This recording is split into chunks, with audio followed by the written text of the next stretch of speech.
श्रीरामपूर तालुक्यातील नायगाव नदीपात्रात बुडवून निलेश शेंडगे यांची निर्घृण हत्या करणाऱ्या आरोपींना तात्काळ अटक करण्याच्या मागणीसाठी आज श्रीरामपुरात सकल हिंदू समाज, शिवप्रहार प्रतिष्ठान आणि विराट प्रतिष्ठानसह विविध संघटनांच्या नेतृत्वाखाली काढण्यात आलेल्या मोर्चात शेकडो महिला आणि पुरुष सहभागी होत पोलीस प्रशासनाविरोधात जोरदार घोषणाबाजी करत परिसर दणाणून टाकला।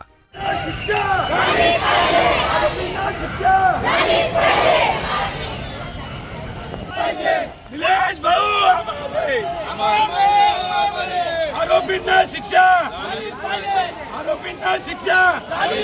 श्रीरामपुरातील नायगाव येथे 11 जानेवारी 2016 रोजी गोदावरी नदीत निलेश शेंडगे यांची पाण्यात बुडवून हत्या केल्याप्रकरणी श्रीरामपूर तालुका पोलीस ठाण्यात 9 आरोपींविरोधात खुनाचा गुन्हा दाखल करण्यात आला आहे। मात्र सदर घटनेस 40 दिवस उलटूनही 9 पैकी केवळ 3 आरोपींना अटक करण्यात आली असून 6 आरोपी अद्याप फरार असल्याने मयत निलेश शेंडगे यांच्या हत्या प्रकरणातील मुख्य सूत्रधार आणि फरार असलेल्या आरोपींना तात्काळ अटकेची मागणीकरिता काढण्यात आलेला हा मोर्चा शहरातील शिवतीर्थ येथे आल्यानंतर आंदोलकांनी जोरदार घोषणाबाजी करत प्रशासनाचा तीव्र निषेध केला। आताच आपण निवेदन दिलेलं आहे, सर्वांनी आपापल्या गाडी वगैरे पशी जायचंय। निलेश भाऊ शेंडगे अमर रहे। यावेळी निलेश शेंडगे यांची 10 वर्षांची मुलगी राजेश्वरी हिने आमच्या कुटुंबाला न्याय द्या अशी विनवणी केल्याने उपस्थित सर्वांचे डोळे पाणावले। मिळाला पाहिजे। जे माझ्या वडिलांना ज्यांनी मारलं, जे खुल्या हिंडू राहिले त्यांना पोलिसांनी अटक केलंच पाहिजे। माझ्या पप्पाला न्याय मिळाला पाहिजे। आम्ही दोघं बहीण भाऊ रस्त्यावर आलो, आमच्या डोक्यावरून हात निघून गेला। आमचा सगळा परिवार, माझी मम्मी खूप रडते, माझी आजी, माझे मोठे पप्पा, माझी मम्मी त्या खूप रडते। त्यांना मी एकटे माझे पप्पा त्यांना कसे गप करू बरं? मी माझी एक मागणी, फक्त माझ्या मुलाला न्याय मिळाला पाहिजे। आम्ही म्हातारे आई बाप हे लेकरं सांभाळू शकतो का? आम्ही हे सांभाळणार का? हे लेकरं असा अत्याचार करणाऱ्या माणसाला तुम्ही अटक करीत नाही का? करीत नाही ते केलं पाहिजे ना। महिना झाला ना माझ्या मुलाला, मग त्याचा न्याय नाही करू शकत का सरकार? आम्ही गप बसलो ना, सरकार का आम्हाला न्याय देईन? अन्याय आमच्यावर करू नका, या लेकराची काळजी व्हावा सरकारने आणि आम्हाला न्याय मिळावा एवढीची विनंती करते। 11 जानेवारी 2026 रोजी नायगाव या ठिकाणी निलेश भाऊ शेंडगे यांची हत्या वार्ड नंबर 2 मधली जिहादी आणि त्यांचा साथीदार अर्जुन दाभाडे यांनी मिळून केली। आणि ही हत्या झाल्यानंतर आजपर्यंत त्या लोकांना मेन आरोपींना अटक झालेली नाही आहे। तर त्यांना अटक व्हावी आणि त्या ठिकाणी जो काही त्यांचा साथीदार, सरकारी यंत्रणेमधला साथीदार, ज्याला आम्ही शंकरपाळ्या म्हणतो, याची तुम्ही तुमच्या लेवलवर शोधपत्रकारिता करा। हा शंकरपाळ्या सगळ्या ठिकाणावरून पाकिटं घेणारा, पाकिटं खाणारा हा शंकरपाळ्या याच्या सगळ्या या घटनेचा सूत्रधार आहे। तर या सरकारी कर्मचारी शंकरपाळ्यावर सुद्धा खुनाचा गुन्हा दाखल झाला पाहिजे। आणि तो जर खुनाचा गुन्हा त्याच्यावर दाखल होणार नाही आणि या आरोपींना अटक होणार नाही, तसेच प्रदीप भाऊने आत्ता सांगितलं तुम्हाला का वाळू चोरीचा गुन्हा दाखल केला का, जिथं 14 तारखेला वाळू चोरीचा गुन्हा घटना घडली 11 तारखेला।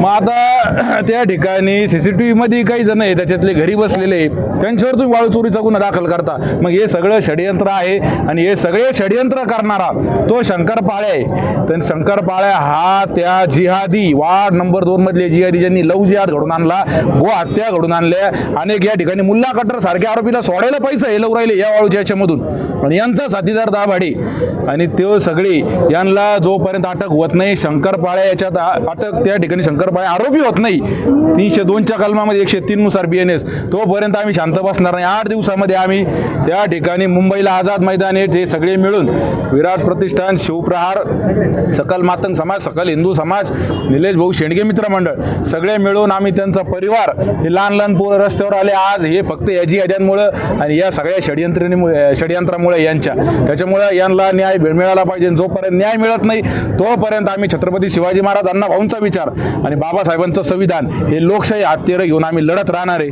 धन्यवाद। जानेवारी महिन्यात 11 तारखेला जी आमच्या भावाची बुडवून हत्या करण्यात आली नायगाव या ठिकाणी, ते सगळे आरोपी अजूनपर्यंत मोकाट आहे।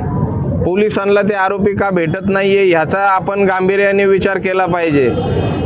श्रामपूर पोलीस, नगर जिल्ह्यातील LCBचं पथक असेल, हे बाहेर देशात जाऊन UP बिहारला जाऊन आरोपी शोधून आणतात. त्यांना श्रामपूर तालुक्यातले आरोपी का भेटत नाही आहे? ते तर घरीच राहतात. त्यांच्या आजूबाजूच्या लोकांकडनं आम्हाला सगळ्यांना कल्पना भेटते का आज इथं दिसला तो तिथं दिसला. या सगळ्या गोष्टी असताना जर आरोपी जर त्यांना सापडत नाही आहे तर ह्याच्या पाठीमागं नेमकं काय? का या सगळ्यांचे तोंड पैशामुळे बंद झालेले आहे की काय? आपण या सगळ्यांचा विचार करणं गरजेचं आहे. कारण की पोलीस प्रशासनानं जर कुठल्याही गोष्टीचा जर छडा लावण्याचा प्रयत्न केला तर तो एकदम शेवट मुळापर्यंत पोहोचतं. खोट्या नाट्या केसेस घडवल्या जातात, टेक्निकल केसेस घडवल्या जातात.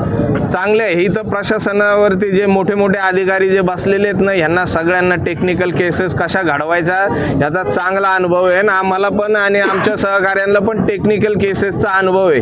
का कुठल्या केसमध्ये काहीही हस्तक्षेप नसताना 307ची केस कशी लागती, 95ची केस कशी दाखल होती, हे सगळं काही याच्यातून मी गेलेलो आहे. इथं जी जीवितहानी झालेली आहे, जी खरी घटना घडली आहे, या घटनेकडं गांभीर्याने लक्ष न घेता आम्हाला काही प्रशासनामार्फत सांगण्यात आलं की आम्ही 95चा गुन्हा दाखल करतो त्याच्यावरती. नाही, मग आम्ही मर्डरचा गुन्हा नाही घेणार, आम्ही 304चाच गुन्हा घेणार. या अशा काही गोष्टी सांगून प्रशासन आम्हाला आहे ना चुकीच्या दिशेला घेऊन जात होतं. नेमकं प्रशासन चुकीच्या दिशेला का घेऊन जात होतं? त्यांच्या सगळ्यांच्या खिशामध्ये यांचा पैसा पोहोचला होता का? या सगळ्या काही गोष्टी बघणं गरजेचं आहे. आणि हे जर झालं नाही तर आम्ही तुम्हाला सांगतो येत्या 8 दिवसात आम्ही आझाद मैदान ह्या ठिकाणी आम्ही सर्वजण आंदोलनाला सहकुटुंब सहपरिवार बसणार आहोत. आम्ही तुम्हाला सर्वांना इलेक्ट्रॉनिक मीडिया मार्फत आम्ही सर्वांना विनंती करतो पोलीस प्रशासनाला, आम्ही बाबासाहेबांच्या संविधानाच्या मार्गावरती चाललेलो आहोत तर आम्हाला संविधानाच्या मार्गावरच चालून द्या. कारण की सर्वांना माहिती आहे मातंग समाज हा इंग्रजांच्या काळापासून लढवय्या समाज आहे. इंग्रजांपासून आमच्यावरती 3 टायमाची हाजरी देण्यात आलेली होती. इंग्रजांनी आमच्या समाजातील लोकांना 3 टायमाची हाजरी देऊन आमच्यावरती पाळत ठेवलेली होती. तर आता आम्ही स्वतंत्र भारतात आहोत तर आपण सर्वांनी याची दखल घेण्यात यावी. आम्ही लढणारे आहोत, आम्ही गांडू नाहीये, पण आम्ही बाबासाहेबांच्या संविधानावर चालतो याचा अर्थ तुम्ही चुकीचा काढू नका. आणि जर तुमच्याकडनं न्याय भेटणार नसेल, जर आमच्या कार्यकर्त्याकडनं कुठल्याही अनुचित प्रकार घडला तर त्या अनुचित प्रकारामध्ये तुम्ही चुकीचा तपास करून कुणालाही गोवण्याचा प्रयत्न करू नका, ही आम्ही तुम्हाला विनंती करतो. यावेळी उपविभागीय पोलीस अधिकारी दत्तराज भवर यांनी आंदोलकांची भेट घेऊन त्यांचे निवेदन स्वीकारले. उर्वरित फरार आरोपींना लवकरच अटक करण्याचे ठोस आश्वासन पोलीस प्रशासनाकडून देण्यात आल्यानंतर आंदोलन मागे घेण्यात आले. आमची मागणी आहे का त्या आरोप्यांना अटक झाली पाहिजे, त्या आरोप्यांना शिक्षा झाली पाहिजे आणि याची CID मार्फत CBI मार्फत चौकशी होऊन दूध का दूध पाणी का पाणी झालं पाहिजे. त्याच्यात ते सत्य बाहेर काढून ते आरोपी त्याच्यात आहेत सहभागी त्यांना शिक्षा झाली पाहिजे. यांनी ह्या गोष्टीवर इथं लोकशाही अबाधित राहण्यासाठी लक्ष घातलं पाहिजे आणि निलेश शेंडगेचे जे कोण मारेकरी आहेत त्यांना कठोरात कठोर शासन झालं पाहिजे. याच्यासाठी आज हा मोर्चा इथे काढण्यात आला.